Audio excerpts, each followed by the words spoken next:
name is Patricia Pagnani. I am the program director for the Toronto Bail program. I'm also the chair of the West Toronto HSJCC group, and most recently, the co-chair of the Toronto Regional HSJCC group. So we're going to do a land acknowledgement, but just do keep in mind that Saturday is National Indigenous Peoples Day and that this month is National Indigenous History Month. So we certainly want to think about and celebrate the contribution of all of the Indigenous people in Canada as we begin today's session with land acknowledgement. So reconciliation is about establishing and maintaining a mutually respectful relationship between Aboriginal and non-Aboriginal people in Canada. For that to happen, there must be an awareness of the past. All of us must listen, self-reflect on how we are situated in that history, and work to understand and acknowledge the history from an Indigenous perspective. As a white settler, I want to acknowledge the land we are meeting on today is the traditional territory of many nations, including the Mississaugas of the Credit, the Anishinaabeg, the Chippewa, the Haudenosaunee, and the Wendat people, and is now home to many diverse First Nations, Inuit, and Métis. I also acknowledge that Toronto is covered by Treaty 13, signed with the Mississaugas of the Credit, and the Williams Treaty, signed with multiple Mississaugas and Chippewa bands. Toronto is the territory subject to the Dish with One Spoon Wampum Belt Covenant, an agreement to peaceably share and care for the Great Lakes region. Indigenous nations and peoples, Europeans, and all newcomers are invited to join in this treaty in the spirit of peace, friendship, and respect. So the mandate of the Toronto Regional and all of the local HSJCCs is to engage in cross-sectoral planning, coordination, and integration of services for individuals with complex human needs, which include those individuals that live with mental health issues, substance use issues, neurodevelopmental and neurocognitive disabilities who are now involved with or at risk of being involved with the criminal justice system. So we have 4 locals. They're the West Toronto that's recently joined with North York, Scarborough, and the downtown group. And what we do is we address local issues and then take those issues up to the regional and provincial level for a systems planning. If you are from Toronto and would like to join any one of our committees, just please indicate so in the chat, and our coordinator, Domenica, will get back to you. So for those of you who have just joined, if you could just please mute yourself and turn off the video, only because we have so many people that are attending today. And if we're going to be, any questions will go to the chat box. And if you're not able to use the chat, you can even email your questions to Domenica. So today we are so fortunate. We've got 2 marvelous presenters from the Canadian Mental Health Association to tell us all about grief, how it manifests as substance use and how we respond to this and what strategies we can use to respond in a better and more informed manner. So we've got Christina Gallo, who's a therapist and mental health educator and advocate, who believes that healing comes from real connection with people when they need it the most. Christina has a master's degree in counseling psychology and over 8 years of experience working with individuals through their most difficult experiences. So we also have Alex Barras Harmer, who's a registered social worker and kinesiologist and interim manager of mental health promotion and training at CMHA. Alex has spent the last 15 years learning how our system works through many lenses and how he can share his knowledge and cultivate a more caring and empowered community. So both of their bios are more detailed in the invite that went out to everybody. So Alex, there's 4 people in line. Alex and Christina, thank you so much for joining us. And again, just please mute yourself so that we don't interrupt our most marvelous presenters. Alex and Christina, take it away, and thank you again. Awesome. Thanks so much, Lori. And hi, everyone. Welcome. We are really excited and grateful to be here with all of you today.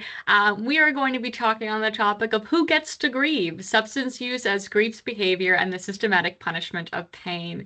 Again, we are just both personally so excited to be here. And we are both personally joining you all today from Tikaranto, which means the place in the water where the trees stand.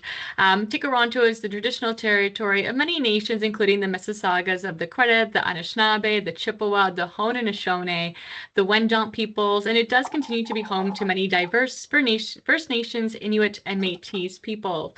It is important to us that we do acknowledge the traditional caretakers of this land.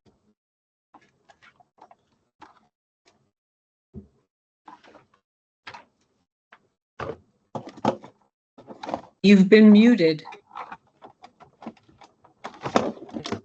Hello? Yep, you're good now. I'm good now? Oh boy, was I muted that whole time? No, just for the last few seconds. Oh, okay. We just want to take a moment to acknowledge the traditional caretakers of this land. It is both incredibly important to the both of us that and that there are many forms of grief that live in the legacy of colonization, especially for Indigenous communities who continue to fight for the land, for life, and for justice. This conversation today is going to ask us to look inwards a little bit, but it's also to look around at our systems, at our communities, at our assumptions, and what it means to hold grief rather than to punish it. We'll be talking about grief, substance use, trauma, systematic biases, and what it means to create a society where pain is held and not criminalized. If that sounds heavy, it is, but we'll try to keep it human. There might be some tears, there might be some laughter, both are welcome in our space. What we're inviting today is not perfection. We're hoping all of you, all 105 of you, could be present, especially for the parts of us that are hurting or feeling unseen. So we're going to go ahead and begin. We're just going to share a little bit about CMHA, as that's where Alex and myself are joining all of you today. For those that are also part of the CMHA community and staff, welcome. And for those that may not be familiar with some of our services, we'll just go ahead and give you a very brief intro. CMHA, or known as the Canadian Mental Health Association, is one of the city's leading community mental health agencies. We have a variety of programs to offer to the public, whether it be through programs that happen within home, within our offices, or within the community. We also have a wonderful research team and a wonderful advocacy, education, and promotions team. Our main goal is to help create the sense of belonging and hope in all the individuals that we work with. I'm going to go ahead and get us started with our learning objectives. So what are Alex and I going to be talking about for the next little bit? Well, we're going to understand how grief can manifest as substance use and other complex behaviors. We're also going to recognize how privilege and identity impact responses to grief within the systems. And then we're going to begin applying trauma-informed strategies to challenge personal biases and reframe the assumptions. So let's go ahead and get started. Grief is what happens when something meaningful is lost. It's not just a person, but a version of yourself. It could be those relationships, a home, a sense of safety, maybe even a dream for some of us. Grief's the ache of the reality shifting and not being asked if we're ever ready. We're never asked. Are you ready to start grieving? It just happens. For those that are familiar, Brene Brown, wonderful, intelligent, says grief is the loss of normal. And that's heavy. That weighs on us. It's not just the sadness. It's the disorientation, a deep, full body reckoning with the fact that things aren't how they used to be and that they're not going back. Grief is universal, but not all grief is treated equally. And not all grief looks the same. For some, it might be crying on the floor. For others, it's shutting down. For others, it might be being angry at things that may not make sense to ourselves, or using, or needing to stay really, really, really busy. In trauma work, in harm reduction, and in all recovery spaces, grief is everywhere. but we often treat it like a detour. Sometimes something that we're supposed to get past. Grief isn't something that we move past. It's actually something that we move with. And if we can start to recognize grief as part of that terrain, not a sign of failure, people stop feeling like they are broken. And what will start to happen is people could start feeling like they're human again. We have some great reflection questions you're going to start seeing at the bottom of our slides. And the first reflection question that you can do on your own in silence is, what are you grieving right now that you may not even have known to name?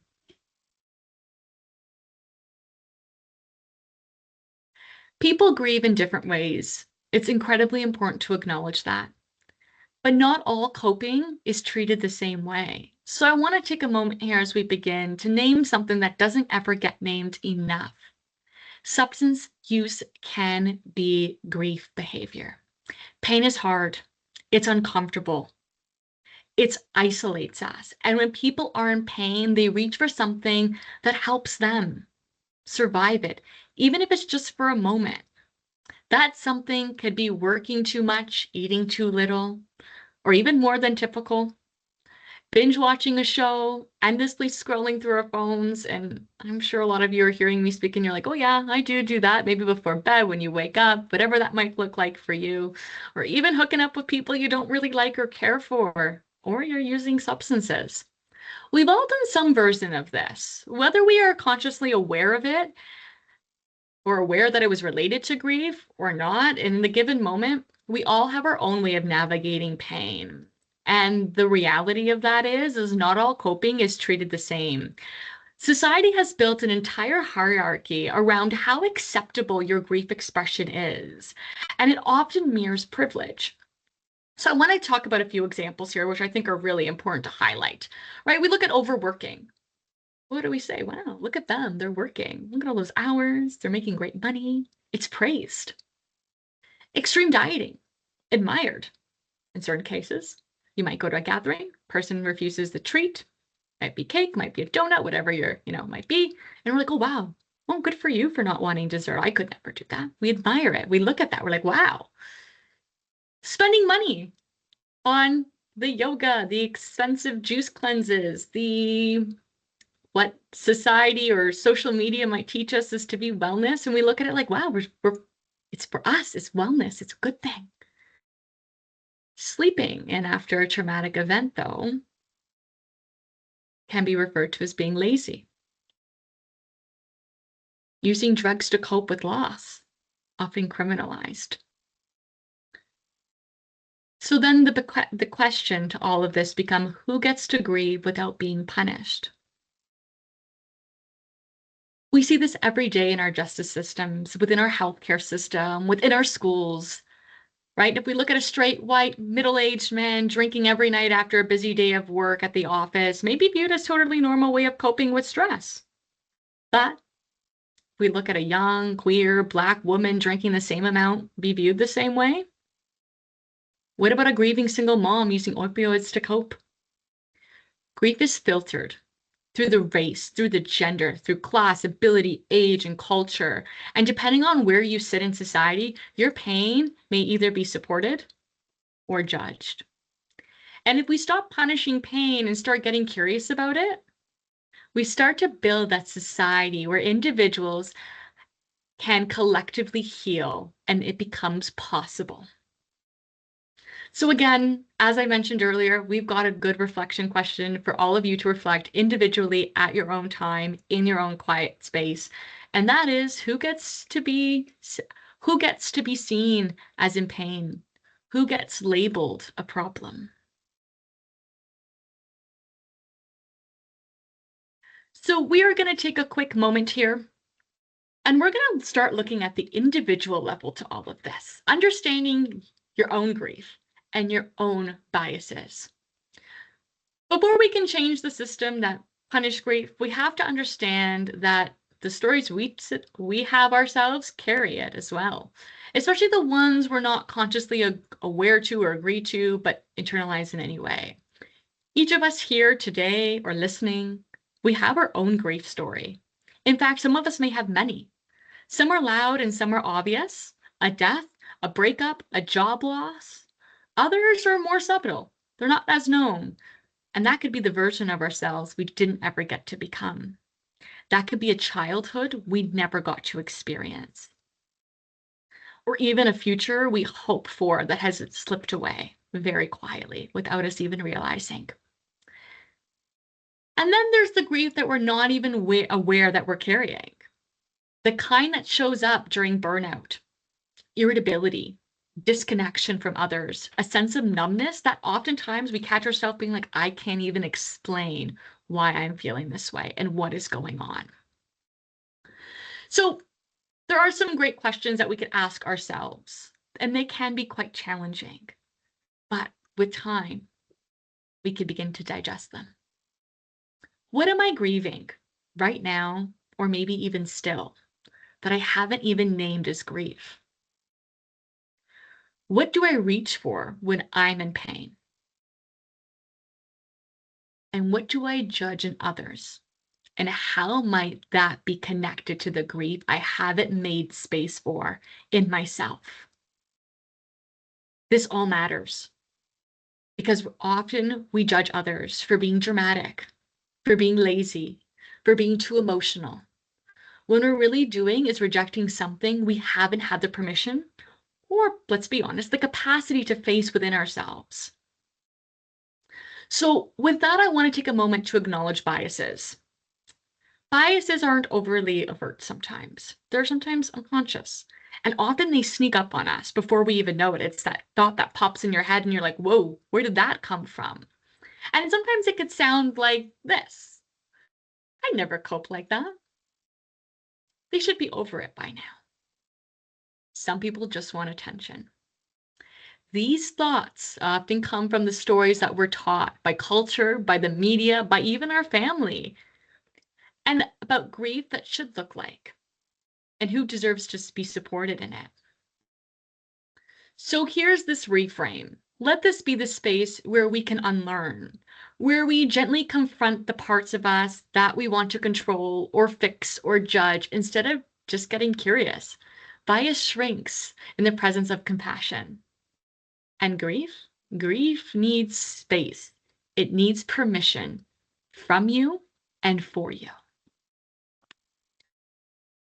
Again, we have a reflection question at your own time, at your own pace, whenever you're ready to discuss it on your own self. Whose grief do you find hardest to validate and why?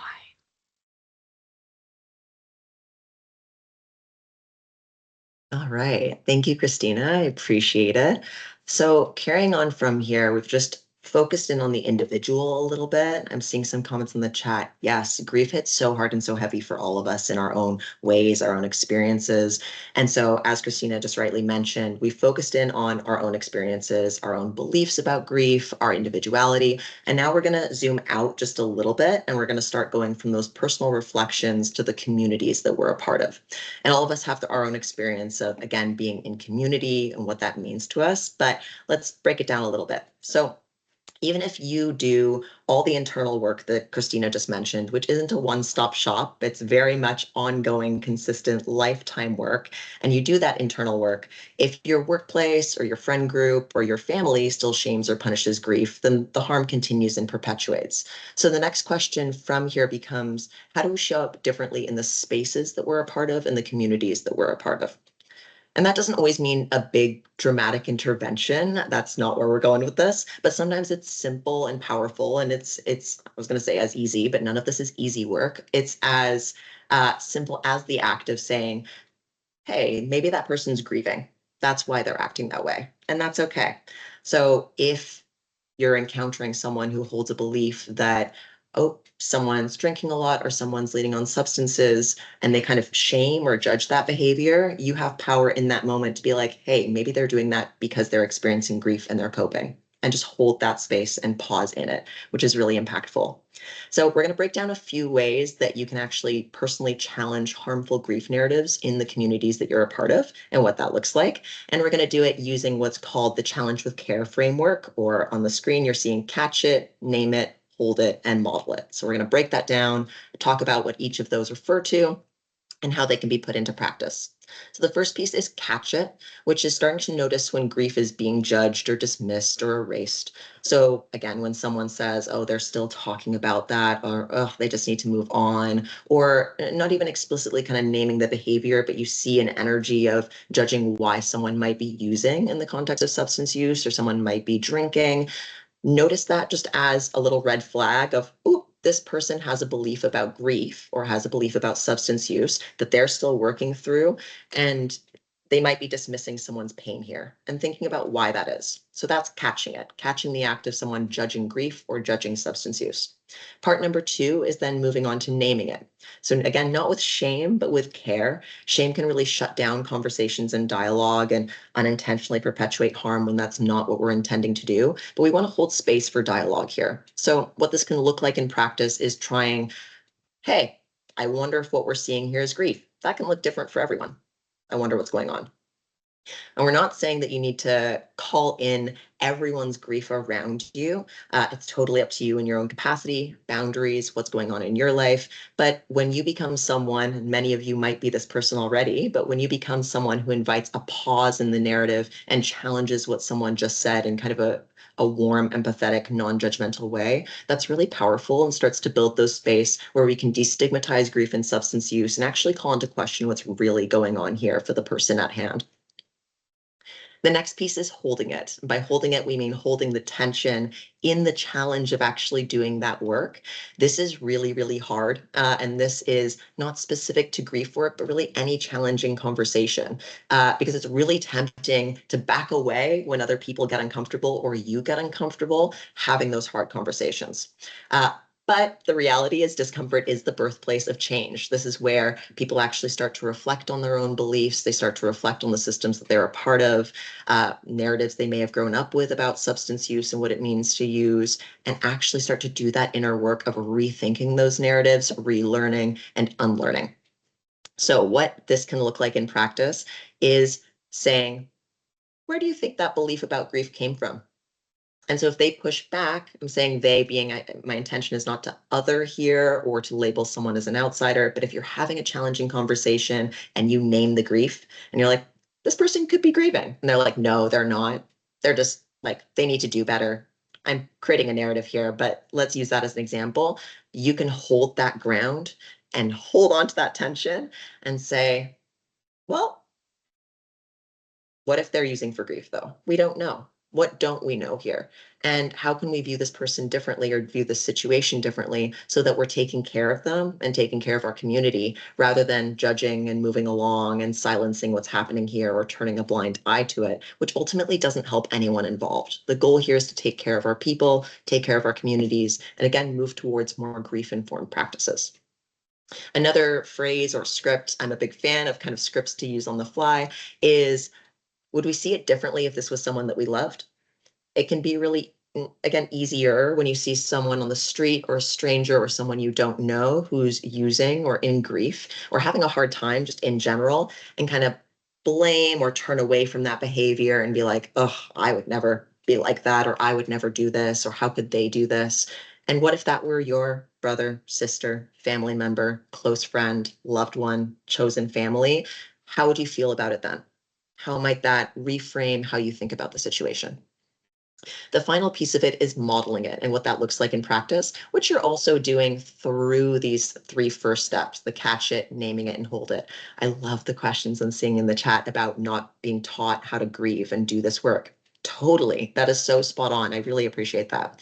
In terms of the modeling it, modeling is about being a new way. So being the person in the room who allows this space. All of you are doing this by showing up today, caring about this work. You're taking that step of being people who don't rush to fix grief. That can be a temptation that we often have is someone's having a hard time. We want them to be happy. We want them to feel good. We want them to be in a good place.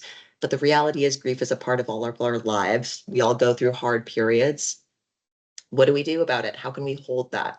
Because I think everyone would probably relate to this. It never feels good when you're going through a hard time and other people are just like, oh, you need to get over it, or how do I fix it? Or have you tried X? Sometimes we don't want people to say, have you tried X? We just need someone to be like, that's hard. That sucks. I'm here. I'm here if you want to talk about it. I'm here if you just need someone to listen to you. I've got you, and hold that space. So again, modeling it is just being about being the person in the room who allows space and who doesn't rush to fix it, but names the grief, validates the pain without conditions attached to it. And that helps shift the culture. So culture doesn't change because we individually or collectively do one thing differently one time, but it happens when we start to show up the way we want society to be again and again until that way starts to feel possible for others as well. They see you doing it and they're like, hey, maybe this is a possibility for me as well. And all of you are that someone. Amazing. So now we are going to go even further out. So we've talked about communities, starting to call people in on having these challenging conversations. Now we're going to move from communities to systems because we're all a part of these systems that we operate in. And here's the thing, we're not going to fix systemic racism, colonialism, grief erasure, or carceral punishment of substance use in one webinar. We really wish we could do that. If that were possible, it probably would have happened already. But, and it's a big but, we do each have power here. So power to shift culture, power in our own places, power to change policies, and to plant the seeds of change. You've all probably heard that again, heard that before, but planting the seeds, meaning taking those seemingly tiny steps that might not feel impactful in the immediacy of the situation, but that really start to build these conversations and get people thinking about what it looks like in the long run, which is so critical to long-term change. And I also want to name that you don't have to be like a publicly recognized person of power or person in a position of power, like a CEO or an elected official to do this work. You just have to start where you are. So we're going to talk about that. This looks like asking yourself, where do I have influence? We all have influence in different parts of our lives, but it might be in your friend group, your work team, your union, if you're in a union environment, school board, community organization, your family, social media, etc. Tons of different little spheres of influence. So where do you have influence? The next question is then, what messages do those systems that I'm a part of send about grief? I saw this comment on the chat that we're not taught how to grieve. What are the messages about grief in the groups and communities that you're in? Do they exist at all? Is grief brushed under the carpet? Are people allowed to express emotion at all and express pain and challenges, or is the silence rewarded? Again, not explicitly necessarily, but it's almost about hearing what's not being said and looking at that space in between, what's allowed to be said in this space. Are some kinds of loss acknowledged, like death, but others ignored, like, for instance, and I apologize if this impacts anyone on this call, but like miscarriage or incarceration or estrangement or identity loss, or loss of community in general, are all really, really important forms of grief that aren't talked about enough. And those can all be impacting the people in your life and around you. Another question that you can ask yourself and reflect on here is where have I stayed quiet when it comes to this work? And what would it cost to unlock or speak up about these things? I'm going to be transparent for a second that Christina and I were actually, right before this, we're having a moment of like, this is really important work and we've got to talk about this. Like, we've got to do it, but it can be uncomfortable when it's not normalized in the spaces that we're in. And talking about grief really matters, and it can feel scary. That's that stress response to it. But the more of us having these conversations, the more we talk about it, the more our systems can change. Again, these are tough questions, right? Like, this is the work, the inner work that we're all doing. And for all of you who are in human services, which you all are, and a part of those systems like healthcare, justice, education, you're already inside systems that make decisions about whose pain is valid and whose isn't. So personal awareness doesn't just live in our heads, but it also shows up in our documentation, our policies, the everyday practices and conversations that we have at work and in organizations, the ways that we support clients and seek referrals, our hiring and firing practices. Like, we can really pull that thread and it keeps going in perpetuity. So what would a grief-informed system actually look like in practice? Because we want to be as tangible as we can for all the amazing work that each and every one of you are doing. Well, maybe it means informing or using rather a harm reduction approach to grief responses, including substance use. So if that shows up in your work, what does it actually mean to embody harm reduction in the policies at your workplace or in your everyday life? Maybe it means including grief literacy in staff training or hiring peer support workers with lived experience of loss and substance use to actually, again, be implemented at the organization, to show up and help people with this work, to have these conversations so we can get the ball rolling on change. Maybe it also means advocating for policy changes that decriminalize coping behaviors. So if certain people are leaning, as Christina rightly mentioned, on coping behaviors like overworking or over-exercising or like perfectionism rooted kind of coping mechanisms, those might be praised or might be looked over, but are still coping mechanisms for deep pain. Then what if people are having a really hard time at work, leaning on substances, shutting down, maybe they're avoidant, maybe their hygiene is a little bit different and people are commenting on at work and the stigma of that. Like, again, notice which coping behaviors here are stigmatized further and which ones are praised. And then the final piece here is maybe what this means in action is the fight for bereavement policies that actually reflect real-time grief timelines, and not just the performative, hey, you get 3 days off to attend the funeral of someone that you love, and then you're going to come back to the grind and work as though everything is fine, with the assumption that this major loss hasn't just totally uprooted your whole life. Like, what do non-performative grief supports actually look like? So this is all about starting small, but starting somewhere. And if these examples are not small enough, that's also totally okay. If you are brand new to this work or you've never thought of this before, what is the smallest, most accessible way you can start to do grief support? And when I say grief, again, that's synonymous with substance use. We're tying those together here, that when people are in pain, that means there's grief and they're coping however they know how. Because again, our systems are made of people, all the people here. And when the people start to actually shift, then the system can follow, even if super, super slowly. Amazing. All right. So now what do we do with all of this? We just put a bunch of information at all of you. You're taking it in and we really, really appreciate it. Where do we go from here? So there's a truth that's both daunting and empowering, which is that systems don't change because we yell at them from the outside. I think we all wish that were the case, that we see something horrendous going on, we want to yell about it. But when you're outside, you don't actually necessarily have the power you wish you have in that sphere of influence. So those systems change when people inside them start to behave differently and start to ask better questions and start to nudge the culture forward. So whatever systems, again, you are a part of, you have the power in those systems to speak up. And it's uncomfortable and it's painful, but that's how this change can be initiated. And everyone here today is also here because you care about those around you. We care about our communities, the clients that we serve, the people in our spheres, and we care about building compassionate communities and real systemic change that actually is meaningful. So we're going to reflect here a little bit. Again, where do you hold influence? Key takeaway. Maybe it's in how you write a policy, in how you support a colleague, in how you supervise staff if you're a team leader or manage a caseload, how you speak in meetings. Maybe it's simply checking your own reaction when someone else is struggling, and then you take that pause to notice that you're judging rather than empathizing. How can you take a breath and empathize with what they might be going on, that might have going on that you don't know about? And advocacy doesn't always look like holding a megaphone.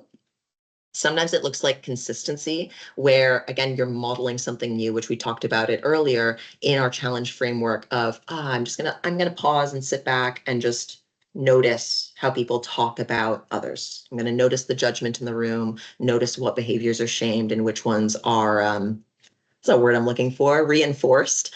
And then what do I want to do about that? Who do I want to talk to? What conversations do I want to have? And then modeling that until it starts to catch on and you see other people doing that work as well. So what does a grief-informed change look like within those systems? So these are all things, again, you can do. Here are a few concrete ideas that are also on the slides here of what a specifically grief-informed workplace intervention could look like. The first is that you can expand your bereavement policies. Again, I love the chat comments of so true. The bereavement policies don't always really reflect what you actually need. A bereavement policy that assumes grief ends in 3 days probably isn't grief informed. Grief doesn't follow an HR timeline, so we have to stop pretending that it does. And that's tricky for organizations and more work on their end, but how do we support the people that make up our organizations? The next piece is also grief training as a part of onboarding. So when you start your job, there's, of course, and naturally, a lot of focus on like, do you have your laptop and your phone and the stuff that you need to do? And where do I go to drop off this document? And what documents do I need to fill out? Yes, we need to know the logistics of our jobs for sure, but also what does it mean for grief training to be implemented at all organizations, not just for therapists or people who are directly involved in immediate grief work, but for anyone in a helping role or anyone who works with people? So it doesn't matter what kind of people work you're doing, but if we had grief training to exemplify this, I love a concrete example in operationalizing things. What if we had training on knowing what grief can look like this, knowing that substance use can be a coping mechanism for grief, or if we normalized how to sit with grief. So if we see someone struggling or someone being irritable, someone who's a little snippier than usual, or someone who's, again, like not showering as often or is having a hard time showing up at work and doing their job, rather than judging or shaming, asking the questions, going, ooh, I wonder what this person's experiencing. I wonder what's going on for them. What if I just drop them a message and be like, hey, I noticed that like you're working a little different lately, and my intention is not to make you talk about something you don't want to talk about, but I just noticed things are a little different for you, it seems, and I'm just here. If you want to talk about it, no pressure, no stress, but initiating those conversations with the people that you see or work with on a regular basis or your clients. It might also include making grief a part of your mental health framework. So specifically, again, if you're involved in organizational change on a policy or a leadership level, is your organization trauma informed but grief silent? And I'm talking about values and mission here, where it can be easier to put, hey, we're trauma informed, or we're anti-oppressive, or we embed these values in our mission, vision, and values. But what does that actually look like in practice when people then are having a hard time with something and they're not following the rules of grief? They're not going to a funeral and then like, oh, I'm back to work and I just need to move along. How do we talk about it, normalize it, but also be like, hey, I'm here if you want to talk about it. And also, do you need a distraction or do you need support right now? How can we hold space for this? So there's a gap in what building grief into our mental health frameworks looks like, and we can start to fill it by, again, just having these conversations as the starting point. You don't need to have to think about overhauling the system overnight, but again, you can start to plant the seeds, and that matters more than you think. Wonderful. All right, so this slide is now about the long game, which I feel like all of you are on board with. You see how, again, we went from individual to kind of reflecting on our own grief patterns and beliefs, to communities, to systems. We did some takeaways of what we do with that, and now it's like, all right, what happens now? What are we doing? What's the long game of change? So this slide is about that exactly, which is the long game, and not just how we respond to grief, but about how we organize around it. It's also critical, again, to bring this back just to substance use for a moment, because that was the intention of how we started this entire conversation, was substance use is just a behavior that's the holding place for deeper grief and deeper pain. So if we bring it back to substance use for a moment, remember that substance use is that coping mechanism. And how can we have real vulnerable conversations with those we're in community with who use substances specifically to cope with their grief? What does that look like? How can we show up for them meaningfully so there's space for their grief and they're less alone? What does it mean to radically love and support someone even when we don't understand their specific choice of coping? So we might not lean on substance use, but if we know someone who does, how can we empathize with that even if we don't understand? And then also, how can we create more space for grief in general, and what possibilities for healing and community can we foster or do we foster? Because the thing is, grief organizing is actually resistance. It's really, really radical. And grief is something we all experience, but when we start to honor it and name it and collectively organize around it and talk about the pain that we experience as just people on this floating rock in space, then we can start to actually create culture that supports this. When we organize around grief, it says that we remember, and we're going to remember, or we're going to sit in that we honor, that we refuse to let systems pretend that loss didn't happen, that we are going to gather around it, and that we bear witness to it, to all of our losses, to collective loss, to individual loss, to care, and we're going to stay in that totally. In that witnessing, we can change what's possible. And again, it's always like, it's hard to both hold the nuance of systems and individual. And we need both, right? Like there's that individual work that we're doing on our grief work. And then we're always bringing it back to the system. We're not individually responsible for all of this, but we have to do our individual work to come together to change the system. And this is hard, right? Like when people are in pain, these can be really contentious and challenging conversations, and having them empathetically and leaning on each other and being raw and real and human uh, takes work, but is so, so needed. Sorry, I was getting on my soapbox there for a second. I'm going to bring it back in. So what does grief organizing actually look like? Well, it can mean partnering with harm reduction organizations, again, for whatever institutions or organizations you're a part of. It can mean also partnering with Indigenous-led healing spaces and peer networks who are already doing this work. This is not brand new. Nothing we're saying here is like unheard of or not being done before. There are communities of people who have been doing this work for years and years and years and years who know how to do this work. And they are a part of that. When we come back to positionality and intersectionality, there are people whose positionality means they often are on the often and too frequently on the receiving end of the pain and punishment from the systems that we're a part of, but they are doing this work. They know how to do it. We've got to center their lived experience, listen to them, just be quiet and learn from the people who know how to do this work, and then relentlessly push for this change. I'm like, we need more care. This is happening. This can also mean hosting public vigils, making this pain visible, or healing gatherings, especially after overdose, incarceration, violence, or death, and have visibility around what's happened here. It can also mean practicing accountability rituals, which accountability can sometimes, again, sound I'm saying shaming, but it's not about yelling at people, but firmly holding our boundaries that it's like, hey, this is what is acceptable. This is what's not acceptable. And it's not about punishment, but it's about holding systems accountable that cause harm and talking up and naming it. And yes, not like pushing to get over it. There's nothing to get over. Grief is about who we are as people. It's a part of us. Grief is love. We are all in this, and there's not enough space to bring our grief into all the spaces that we're a part of. So we're going to break this down into a few action areas here: policy, community, and systems. Policy, in the example here, in terms of pushing for grief supportive policies, means advocating for trauma and grief informed practices and really putting those in place. So whether that's safe supply, expanded bereavement leave, again, mental health supports that account for loss and don't pathologize loss. In terms of community, this can be hosting or joining grief-informed conversations that are already happening. Social media is a complicated but fascinating thing. There's a lot of information out there, and there are communities who post not well-known but small communal gatherings on social media to talk about grief, to have sharing circles, to talk about this kind of work.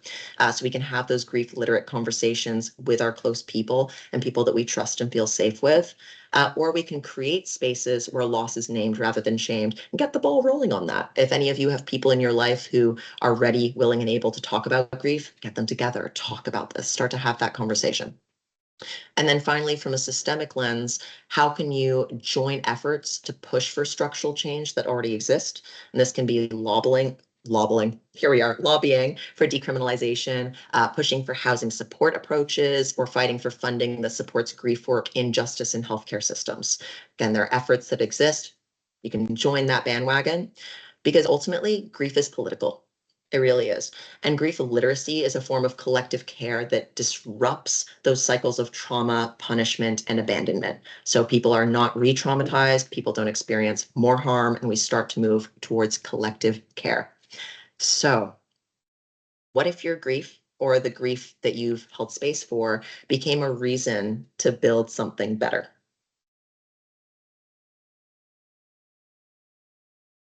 Alex, you're amazing. We're gonna slowly begin to wrap things up, and I do need to acknowledge both of us are watching the chat, and we are seeing the comments, the compassion, the food for thought, the agreements to what we were saying. And I just need to, before I get into the slide, just thank all of you from the bottom of our hearts to see the passion coming in. It gives us that joy to be here and to be doing this all with you. So we'd love to see the comments in the chat. Thank you so much for doing that. You're truly all remarkable humans.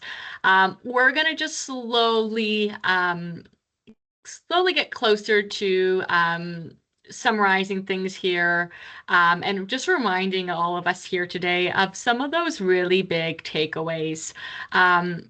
Grief is universal. We all will experience grief if we already haven't. But as we have discussed today, unequally received and treated. Who gets supported and who gets punished for their pain still very much depends on the privilege and their social location. We often continue, even though it's universal, we still blame and shame people for the unresolved grief that we have, that we carry, the cumulative grief that we all experience throughout our day and our life. So very important key takeaway there. It definitely is universal, and there needs to be way more compassion, way more kindness as we continue to grieve, because every single human being on this earth is going to experience grief at any given point in time. And there is no warning, there's no knock on the door. Are you ready? It happens. Substance use can be a grief behavior and not just a, air quotes here, bad choice. Let's refrain from asking what's wrong with them. And we could start asking what's happened to them. What stories are they carrying? What has occurred in their life? Let's approach it with more curiosity rather than judgment and biases. And the good word bias is a mirror, and sometimes so hard to hold in front of ourselves. The stories we have inherited about acceptable grief shapes how we treat others. And we have to be honest, sometimes that is brought up from our childhood, from generations passed down. And it takes self-compassion to recognize the stories that we have been taught, those sayings that we have heard throughout our life. And with compassion, we're able to handle them with a little bit more grace and work on ourselves in that way. You have power, all of you do, in your mindset, in your work, within your community, whether you work in the justice system, the health, the education system, or social services, or you even have lived experiences of substance use and grief, your awareness and actions are incredible, and they can support others in the work that all of you do here.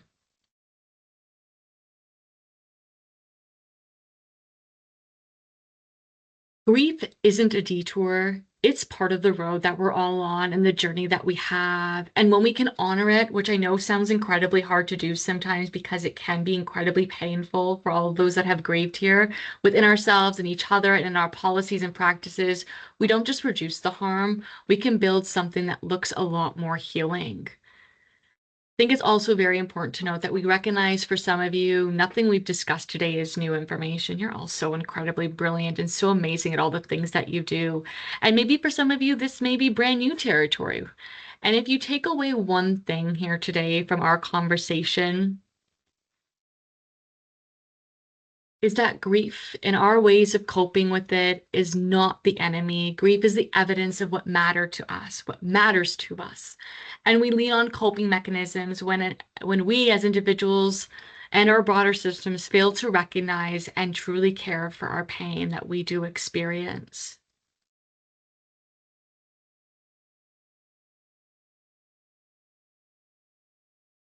We have been sad long enough to make this earth either weep or grow.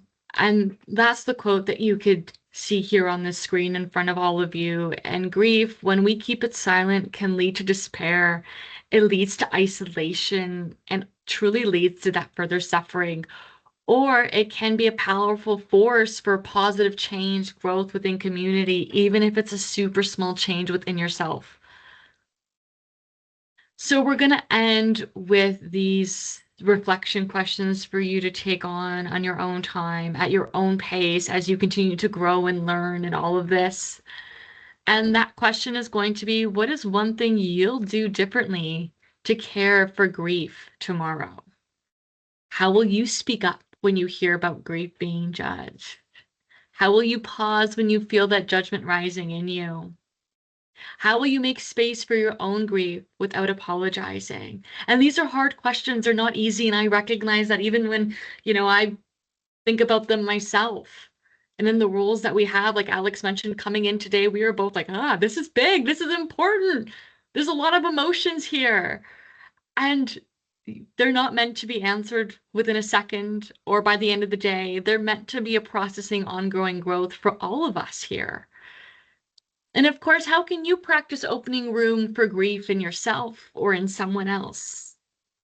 This might be look like asking, do you want to talk about it? If that's your style. Or maybe we might be the individuals to be like, that sounds really hard and I'm just going to be here. Or even saying nothing and just staying present. That brings that connection. To grieve is to love. And building a more grief literate, compassionate world, that's love in action. So we want to thank all of you before I throw it back to Alex and we go through. We'll say it again because I know Alex and I are both just so grateful for this opportunity to be here in front of all of you, for you all being here, for the chat, the comments. My gosh, what a wonderful group of individuals here. We want to thank you all for just being a part of this shift and for choosing in whatever way you can, even though I know it feels impossible, to make this world a little bit more human in every step that we could take. So Alex, I'll give it to you as we start to conclude. Thanks so much, Christina. I'm so, Christina just said it, but here we are. We like to repeat ourselves. I'm looking at the chat and got totally blown away just reading through everyone's messages. You're all such incredible people. And I love the thoughtful conversation here. Like, it's okay that we have different perspectives on this. In fact, we should. Otherwise, we'd all be copy and paste humans, which is not a thing. So of course, you're going to have different perspectives. And I love seeing the care that's happening and what you're sharing. It's really, really special. So thank you for that. So there was one comment that just came up in the chat about continuing the conversation. You are one step ahead of this. I love this. So having a future conversation or tools to help folks who are grieving. On the slide here are 3 resources. I'm actually going to shamelessly plug something that Christina's leading right now that's really beautiful, which is a grief support group that we're running. So the first piece, the first QR code there under continue learning is we do at CMHA promote mental health through workshops, resources, and programs that foster skills that we've talked about here. We have far too many to name drop in this conversation, but if you go onto that QR code and scan it, that'll pull you to our workshops page. The second QR code, or the yellow in the middle there, is joining what's called the Circle of Belonging, which is supporting CMHA Toronto with the work that we do. So if you do have money to spare, I understand that that's challenging. We do welcome donations to support the work that we do so we can keep doing this work. And then finally, joining the conversation online, we do have tons of resources. The QR code on the third Join the Conversation Online page will bring you to some of our Mental Health Month resources and tools. Mental Health Month was in May, and we put a bunch of new things on our website that are all there. But there is one more that I'm going to pop in the chat, which is our grief support group. So Christina runs a really, really fabulous grief support group. It's free. It's currently online, but we're going to look at offering in-person options as well in the near future. And it's just for all grief. There is not any specific need, no criteria, low barrier. It's free. It's on Wednesdays at 10 a.m. and 3 p.m. So if you yourself are grieving, you know folks who are grieving who could use some support and have access to get online, I'm just going to shamelessly plug that because in the nature of building communities and building space for this, we need it. So here we are. And finally, I understand there's also a feedback form that's going to be posted in the chat from Patricia, but this is our own shameless feedback form. We love to know if this was actually helpful or not. It helps inform the work that we do and make it better. So if you have a moment to spare and want to scan that QR code, your voice really does matter. We really appreciate it. I also get if folks have to leave, but I understand we have some questions that have been posed that were so thoughtful before this webinar, and we want to get a chance to answer those. So if you have time to stick around, we'll be answering some questions. Yeah, thank you so much, Christina and Alex. I've been watching the chat as well, and there's just so much sharing and reflection that's going on. It's amazing. So we have some questions that have been emailed to us. So I'm going to read them out for you. What's your thoughts on fresh produce, vitamins, and minerals that reduce stress and anxiety instead of people relying on pharmaceutical drug industry? Love this. So I'm going to take this first question, but Christina and I will kind of bounce back and forth if we both have things to contribute to each other's questions. So I'm going to field this one, which is that there's ultimately value both in natural and medical approaches. We really support what works for each person. It varies. We're all individual. So yes, if it works for you and you're able to try that, amazing.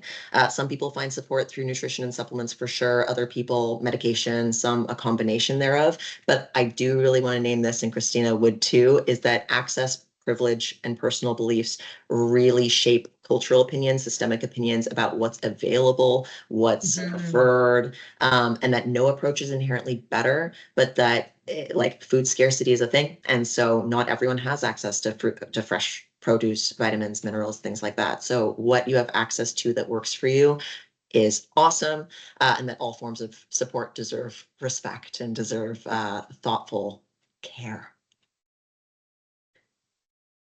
And this next one is in line with some of the sharing in the chat. How do we cope with the stigma of losing a child to overdose when others ask, "How did your child die?" This is this hit us in our chest when we heard this. The coping with stigma of losing a child to overdoses. Like, how do you hold that? And I think, like, first and foremost, Christina and I don't have lived experience of this. This is something that, like, who are we to talk to this and how and coping with something that we don't know? Stigma can really compound grief for sure and make conversations feel unsafe, feel invalidating, make people feel really isolated. Responses can vary from people out in the community. I did see some comments about this in the chat as well, where it can be hard to be honest.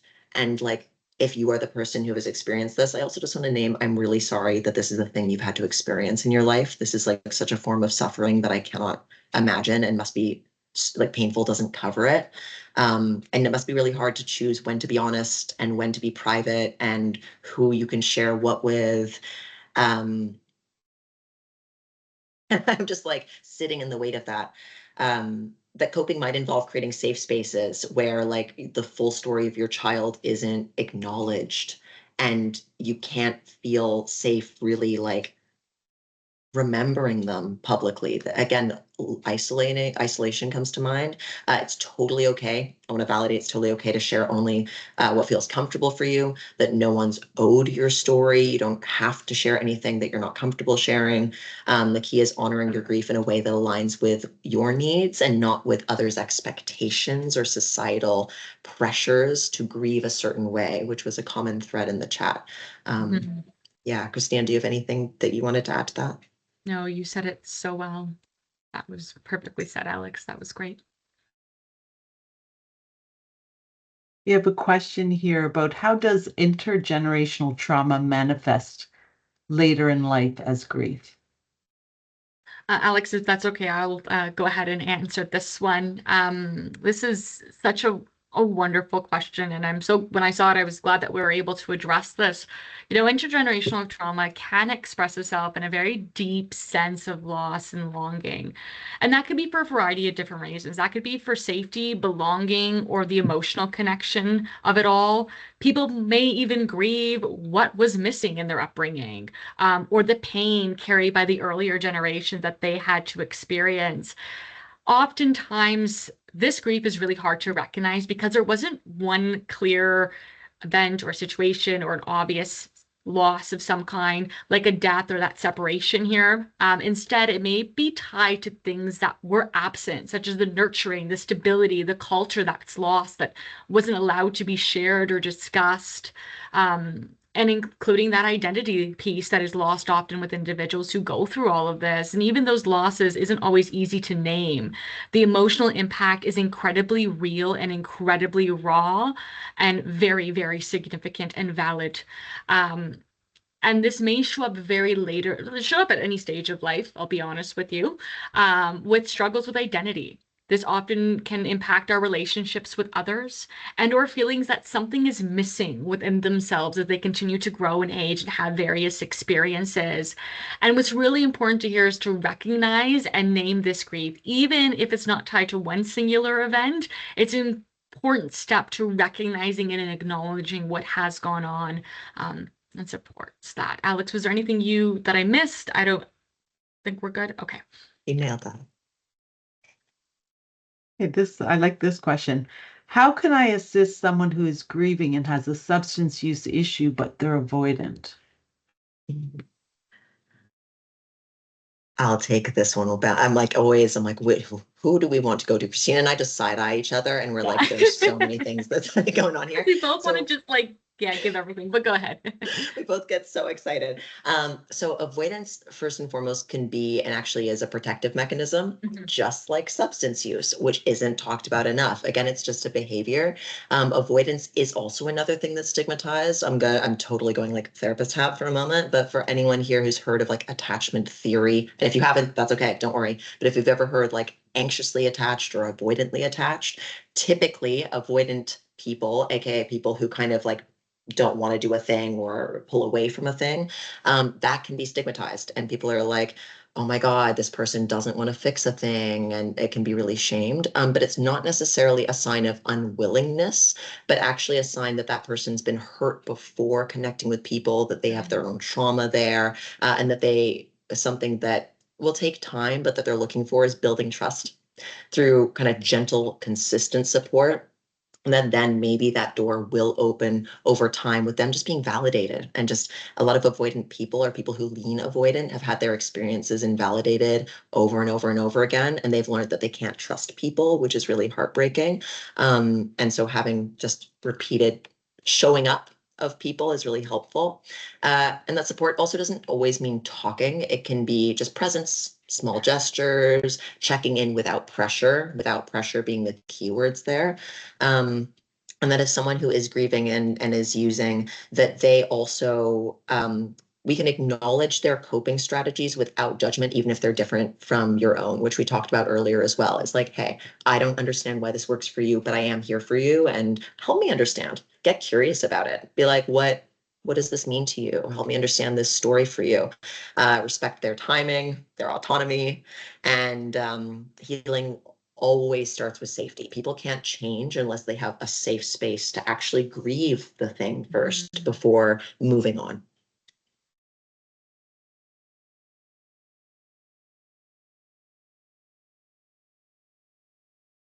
So I've got a question here about what are some suggestions to implementing information learned today into a work environment who is resistant to change? And then there's a second part of that question. Are you privy to any grief-specific counseling support groups? Alex, I'll take care of this one, although I know you did a wonderful job during our presentation to go through this. So I'll kind of echo a little bit about what was said. But I think first and foremost is understanding where resistance comes from. I think when we're looking at that, is super important to acknowledge what's going on with this individual. And that could be for a variety of different reasons, right? Very discomfort, fear. Sometimes maybe we're scared to support, to understand, to say the wrong thing, to do the wrong thing, or even the lack of awareness, right? Like we all talked about, what has grief taught us through our upbringings and through, our TV shows and the movies we've watched as young children to what people have said. And oftentimes for many, there could be a lack of awareness, and it's not often necessarily unwillingness. But it can stem from a variety of different things. I think our main goal, and Alex, chime in if you feel like I'm missing a mark, it's more today we're hoping that all could focus on more small, incremental actions, whether that be you modeling the trauma-informed language, whether you being compassionate, supportive, and consistently showing up for individuals, whether it be you sharing resources gently or respectfully in a way that is true to your values and your morals and how you work with individuals. And as well as creating those informal opportunities for dialogue where we're providing more of that education, whether you're sharing the education you've learned today with others, and speaking when you are comfortable about grief, and modeling a lot of that. something we can do with that's within our control, as I like to say, is us. And it's sometimes how we decide to show up. So I hope that answers that first half of the question. The second half, I know Alex definitely spoke about our Grieve program, which is in our chat for those that want to just check it out. We, again, every Wednesday, 10 a.m. to 3 p.m., where we learn about Grieve. We have a great support group, truly remarkable individuals who come in and provide that support to one another and definitely bring passion, validation. It's just truly remarkable for me to watch and see how that unfolds. You can also check out local hospices depending on where you are. I know I'm seeing people mention they're from various different locations, so definitely check out your hospice area and see what they have. They have a lot of education, training programs available, including one-on-one therapy or even group therapy that are just wonderful resources depending on your location, and even peer-based supports and online networks that they could offer to share depending on the region and what you're in. I think too, when we're talking about support, there's one thing I do want to mention to everyone who is here. Support doesn't have to be formal when we're talking about grief, because with Grieve, being someone who just gets it and showing up constantly time and time again is the most transformative thing about it all. Just knowing that you can connect with someone and feel supported and heard, my goodness, that is just truly the best feeling in the world. So I hope that answers that. I know I kind of went on a little bit of a tangent, but yeah. I think this next question is really significant because the streets of Toronto are probably worse than they've ever been, just because of the level of homelessness, the amount of substance use. It's just a real sad place to be. So are we reaching out to those active users on the street that are grieving the loss of their friends? There's people dying from overdose. There's people dying like freezing to death on the street in the winter. There's people that are dying in the summer of dehydration. You know, is anybody reaching out to those people that have lost their friends?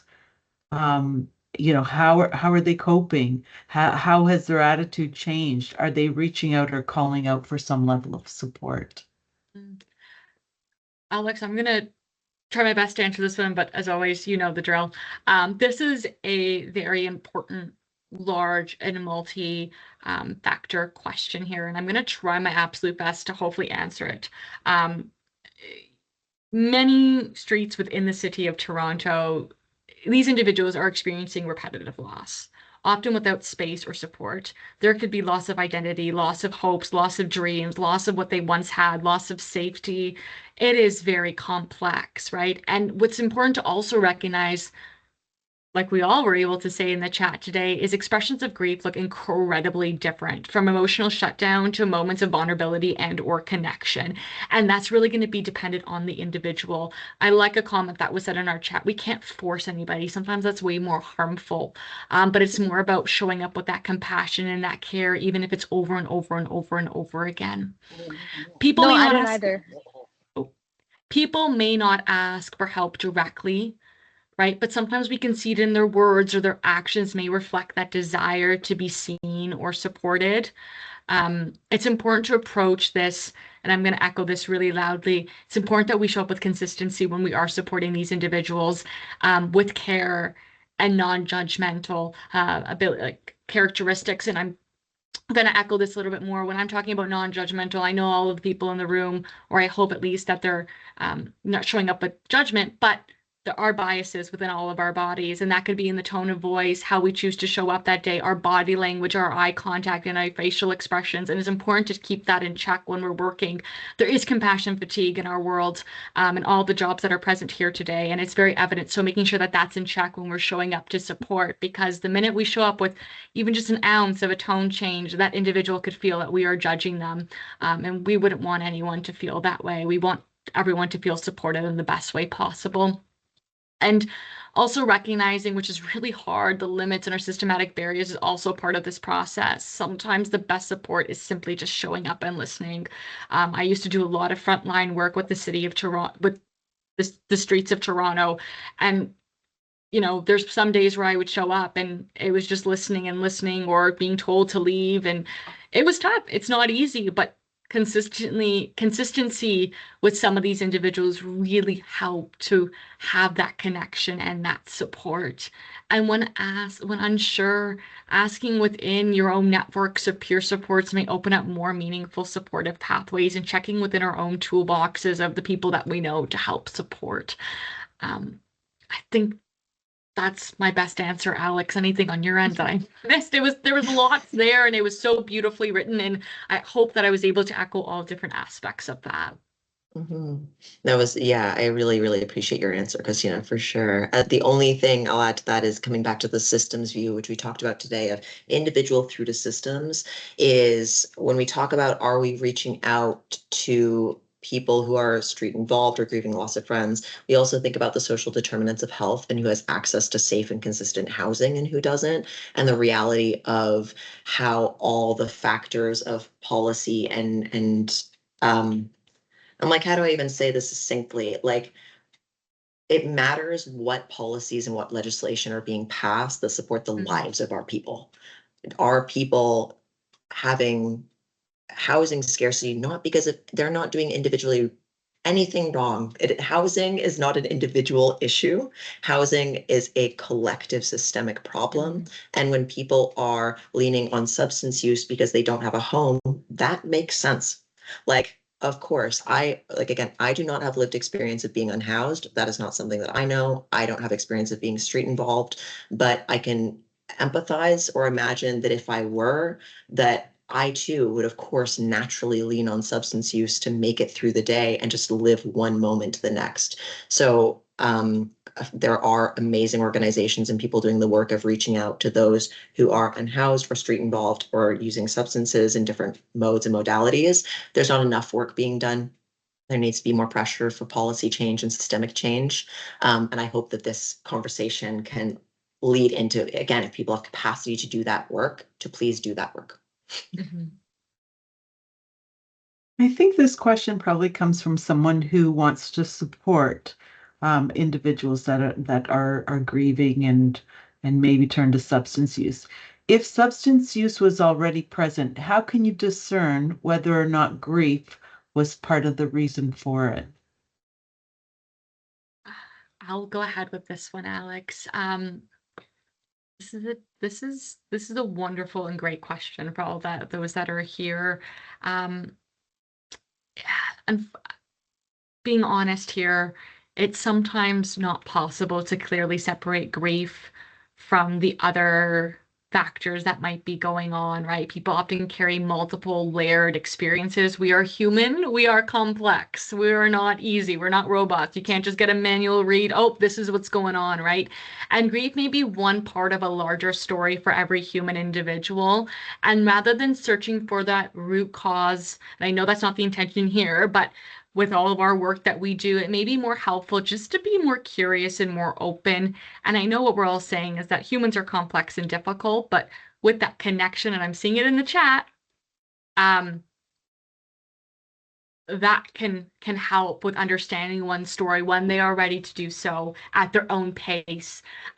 It's vulnerability to share a full story with any human. So staying curious and open and compassionate will help out with that. And again, it's more about when they're ready, and we'll never definitely know if it's grief or what their layers of story might be. And what matters most here and all is understanding the person's context and the need that is present at that time. So whatever it is they're looking for, sometimes we don't need to look at their history or root cause. It's more about what do they need in this present moment to gain that support, to better support them. Alex, I don't know if there's anything else, but yeah, I think that sums up that one. Okay, I don't see any questions in the chat, but one last emailed question was, if someone is using substances, whether it is an increase of their typical substance or a new substance to cope with grief, at what point does it become problematic? I will take this one. Substance use, again, can be a way to cope when emotions feel overwhelming. Like, that's really ultimately it. It's just one way of coping with a hard thing. There's no universal threshold. And I appreciate this person, like whoever asked this, I appreciate the thoughtfulness and intention with this question of trying to help. I think back to the beginning of our webinar and our intention between Christina and I of getting us to reflect on our own language around substance use and grief, our own narratives around it. And if someone is using substances, the word problematic already implies a judgment that there is a problem at some point. And I am cautious with just what I'm saying because of the nuance and complexity of that.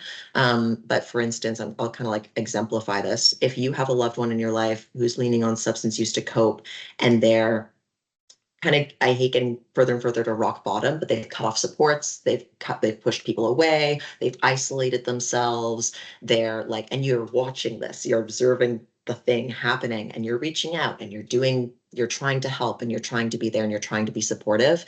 Rather than saying, when does their substance use get problematic? It's more, I invite anyone to reflect on their own internal discomfort with the impossible question of, oh, I'm reckoning with this person.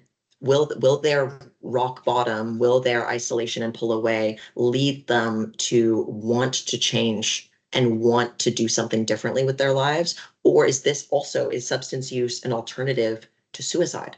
Because that can also be harm reduction, is some people use because the alternative is killing themselves. And that's like a reframe that sometimes we don't think about enough, is like that form of extreme harm reduction of like, oh, this is the better alternative to a different option. And then again, your own discomfort around that narrative, and then going, oh, I really want the best for this person, and this is outside my control, and I can just keep being here. And if it doesn't work out, how do I live with my own grief that this person couldn't live with theirs? How do I hold space for my own stuff? So there's lots there. I kind of got existential with that, but bringing it, I guess, back a little bit to kind of the present moment. Indicators that things are escalating or changing in terms of grief coping are if you're noticing that pulling away. So the avoidance, disruption to relationships, work, daily routines. If you know someone who is like having difficulty stopping, or they're naming that they want to stop using substances, but then they keep going back, kind of just noticing that pattern, being like, hey, I noticed you said that you want to stop this, but you're not. Help me understand what's going on here or what's getting in the way. If someone's becoming emotionally numb to what's going on for them, or again, the disconnection is big. When people are pulling away from their people, those are all indicators that things are getting harder. So rather than problematic, we can just say things are getting tougher, or this is getting harder. That holding space can be really useful. And then if you're a person who, some of you might be using yourself, some of you might be navigating your own grief. And so kind of asking yourself, if you are that person, is like, ooh, is this coping strategy still working for me? Like, am I doing a thing that I want to be doing to cope with my own grief? Does it need to shift? Do I need a little check-in? What supports do I need? And then if you are the supportive person, offering that support without judgment, even if the person isn't ready to change whatever the thing is that you're having a hard time with. That's my soapbox.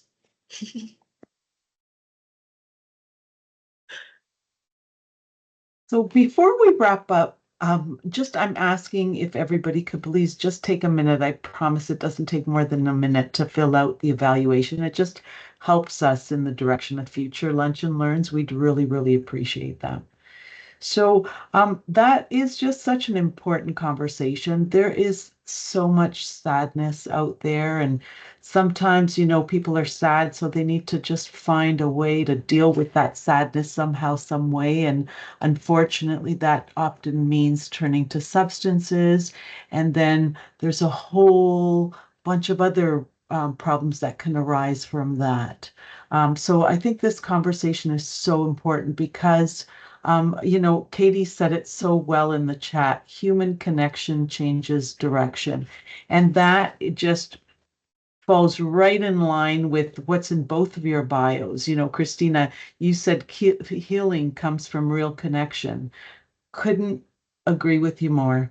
And Alex, your goal is to cultivate a loving and empowered community. Well, I'll tell you, just by the presentation that both of you shared with us today. You certainly did accomplish your goal. So I can't thank you enough for taking the time out of your busy days to come and speak to us. Alex and Christina, thank you both so much. And thank you everybody for attending, and thank you for the sharing and the reflection in the chat. And it certainly leaves us with tons of stuff to reflect on ourselves. So thank you. Thank you so much, everyone.